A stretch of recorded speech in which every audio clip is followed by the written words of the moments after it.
Welcome to news 9 TV. నేను మీ సత్య. Today's bulletin. రాష్ట్రంలో విద్యారంగ సమస్యల పరిష్కారం కోసం ఏఐపిసియు అవిశ్రాంత పోరాటం చేస్తుందని ఏఐపిఎస్యు నాయకులు తెలిపారు. ఈ రోజు నిర్మల్ జిల్లా కేంద్రంలోని ప్రెస్ క్లబ్ లో ఏర్పాటు చేసిన ప్రత్యేక కార్యక్రమంలో స్థానిక విద్యార్థులను కండువాలు కప్పి చేర్చుకున్నారు. అనంతరం నాయకులు మాట్లాడుతూ కేంద్ర రాష్ట్ర ప్రభుత్వాలు విద్యారంగాన్ని చిన్నచూపు చూస్తున్నాయని, రాష్ట్రంలో విద్యారంగంలో అనేక సమస్యలు పెండింగ్ లో ఉన్నాయని, సదరు సమస్యల కోసం ఏఐపిఎస్యు విశ్రాంతి లేకుండా పోరాటం చేస్తుందని అన్నారు. AIPSU all India progressive student union విద్యార్థి సంఘంలో నిర్మల్ జిల్లాలో ఉన్నటువంటి విద్యార్థులు ఈరోజు చేరడం జరుగుతూ ఉంది. ఈ ఏఐపిఎస్యు విద్యార్థి సంఘం రివల్యూషనరీ సోషలిస్ట్ పార్టీ ఆర్ఎస్పీ పార్టీకి అనుబంధంగా ఉన్నటువంటి విద్యార్థి సంఘం విద్యారంగ సమస్యలపైన నిరంతరం పోరాటం చేస్తూ ఈరోజు ఏదైతే కేంద్ర రాష్ట్ర ప్రభుత్వాలు విద్యా వ్యతిరేక విధానాలపైన పోరాటం చేస్తూ ఉంది. అందులో భాగంగా ఈరోజు నిర్మల్లో ఆనంద్ అధ్యక్షతన ఈరోజు నిర్మల్లో ఇక్కడ కన్వీనింగ్ కమిటీ వేసుకోవడం జరుగుతూ ఉంది. ఏఐపిఎస్యు విద్యాసంఘంలోకి ఆనంద్ని చేర్పించుకుంటూ ఇప్పుడు రాష్ట్ర కార్యదర్శి ఆనంద్ని కన్వే చేసి సంఘంలోకి ఆహ్వానించాల్సిందిగా కోరుతున్నాము. ఆదిలాబాద్ జిల్లా ఇచ్చోడ మండల కేంద్రంలో శాంతియుతంగా కొనసాగుతున్న ఏజెన్సీ బంద్ స్థానిక కొమరం భీం చౌక్ వద్ద మాట్లాడిన ఆదివాసీ హక్కుల పోరాటాల సమితి తుడుందెబ్బ రాష్ట్ర కన్వీనర్ కోడప నాగేష్. ఈ కార్యక్రమంలో తుడుందెబ్బ నాయకులు, ఆదివాసీ నాయకులు, ఆదివాసీ యువకులు పెద్ద ఎత్తున పాల్గొన్నారు. భాగంగా ఆదిలాబాద్ జిల్లా ఇచ్చోడ ఏజెన్సీ ప్రాంతాన్ని సంపూర్ణ బంద్ ప్రకటించడం జరిగింది. ఈ సంపూర్ణ బంద్లో ఈరోజు వర్తక, వాణిజ్య, వ్యాపార సముదాయాలన్నీ కూడా మాకు సంపూర్ణ మద్దతు సహకారం తెలిపారు. కాబట్టి వారికి ప్రత్యేక ధన్యవాదాలు తెలుపుతూ, ఏదైతే ఈ సంపూర్ణ బంద్కు ప్రధాన కారణమైనటువంటి మా ఎజెండా అంశాలు చట్టబద్ధత లేని లంబాడలో ఎస్టీ జాబితా నుంచి తొలగించాలి.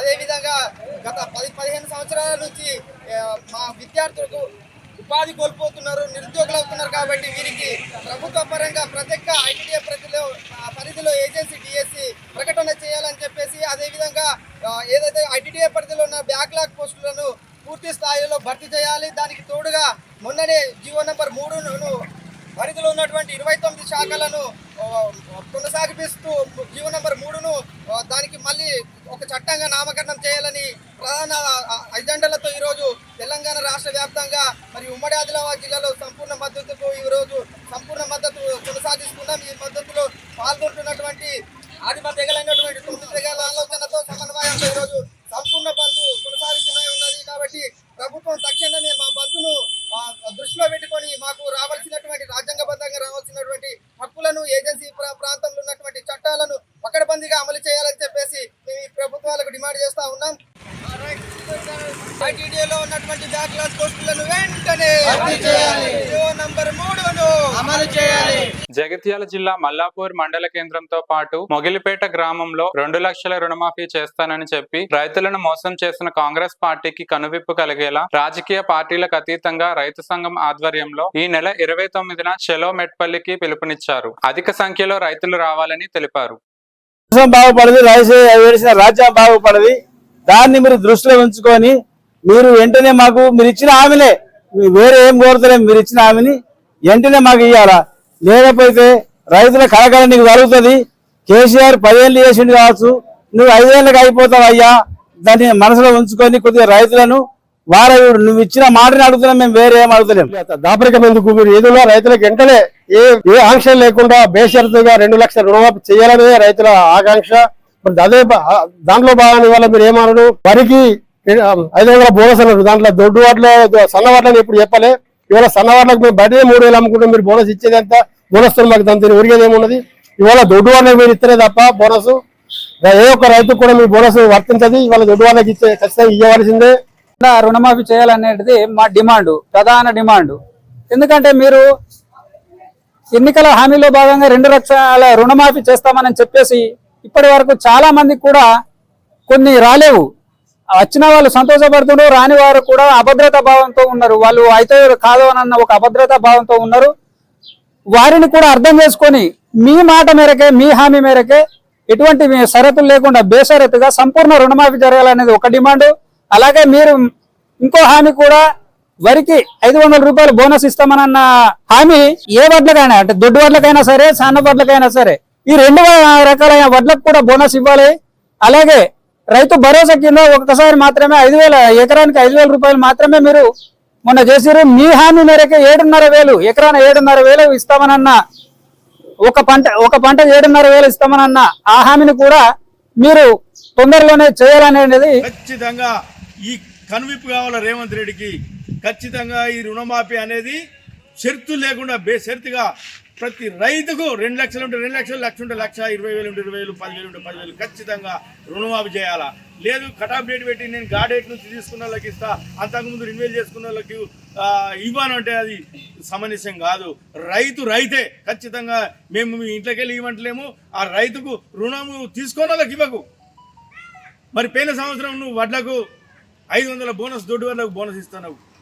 అప్పుడు కేసీఆర్ గవర్నమెంట్లో అప్పుడు మరి ఆ రుణం అది 500 బోనస్ రాలే, నువ్వు ఇస్తున్నావు, నువ్వు రాలే. ఇప్పుడు వచ్చే వద్దకన్నా ఖచ్చితంగా మరి ఈ 500 బోనస్ ప్రకటించాలని మేము రైతుల పక్షాన డిమాండ్ చేస్తున్నాం. రైతుల ఐక్యత, కోయిల్పేట అఖిలపక్ష రైతుల ఐక్యత. జగిత్యాల జిల్లా మల్లాపూర్ మండల కేంద్రంలోని తహసీల్దార్ వీర్ సింగ్ కు తెలంగాణ కాంగ్రెస్ మత్స్య శాఖ మండలి అధ్యక్షులు రొడ్డ రాజు వినతి పత్రం అందజేశారు. మండలంలోని అనేక చెరువులు, కుంటలు కబ్జాలకు గురైనాయని, వాటిని వెంటనే కబ్జాల నుండి విడిపించాలని కోరారు. జిల్లా మల్లాపూర్ మండల కాంగ్రెస్ పార్టీ మత్స్యశాఖ మండల అధ్యక్షుడు నేను రొడ్డరాజు. అయితే ఏంది అంటే కొన్ని సంవత్సరాల నుంచి చెరువుల కబ్జాలు, కుంటల కబ్జాలు జరుగుతున్నాయి. దీనిపైన ఈ ప్రభుత్వం, కాంగ్రెస్ ప్రభుత్వం వచ్చిన తర్వాత హెడ్రా అని కొత్తగా తీసుకురావడం జరిగింది. దీని ప్రకారంగా మల్లాపూర్ మండలం తహసీల్దార్ గారికి నేను వినతి పత్రం ఇవ్వడం జరిగింది. ఎందుకు అంటే ఏం లేకున్నా మా మల్లాపూర్ మండలంలో 70% మొత్తం టోటల్ 70% కబ్జా జరిగింది. ఈ కబ్జాను చేసిన వారిపైన ప్రభుత్వం చట్టపరమైన చర్యలు తీసుకోవాలని, అలాగే ఎవరు కూడా చెరువుల కబ్జాలు చేసుకోవడం కానీ, లేకపోతే వాటిని బిల్డింగ్ నిర్మించడం కానీ ఇటువంటి ఎవరు జరగకూడదని చెప్పి తహసీల్దార్ గారికి ఈ రోజు వినతి పత్రం ఇవ్వడం జరిగింది. జగిత్యాల జిల్లా కేంద్రంలోని భక్త మార్కండేయ ఆలయంలో శ్రీకృష్ణ జన్మాష్టమి ఘనంగా జరుపుకున్నారు. స్వామివారికి రుక్మిణి సమేత పంచామృతాలు, పసుపు చందనాది ద్రవ్యాలతో అర్చకులు సంకల్ప పూజలను భక్తితో నిర్వహించారు. అనంతరం భక్తులు అభిషేక సేవలో పాల్గొని కర్పూర నీరాజనాలు అందజేశారు. కూర్చోండి, అందరూ దయచేసి కూర్చోండి. వేచిన కూర్చోండి, దయచేసి కూర్చోండి, పిల్లలందరూ కూర్చోండి.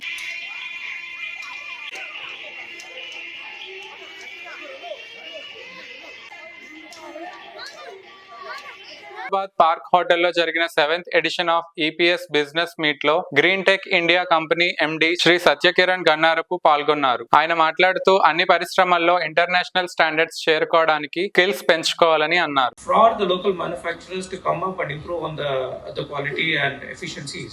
At the same time, a lot of workforce skill development is required on the cell manufacturing part. Right now, we are not able to achieve the right kind of efficiencies in the manufacturing. That is what we need to get in to reach to the international standards. I think that's what I feel. I think that's a fair point. I started off my career actually in cell manufacturing, etc. way back in 2010. And back then, China was adding a gigawatt of manufacturing in 6 months. You can't compete with that. That becomes very difficult. Thank you so much for that point, I think. And Thank you for watching News 9 TV.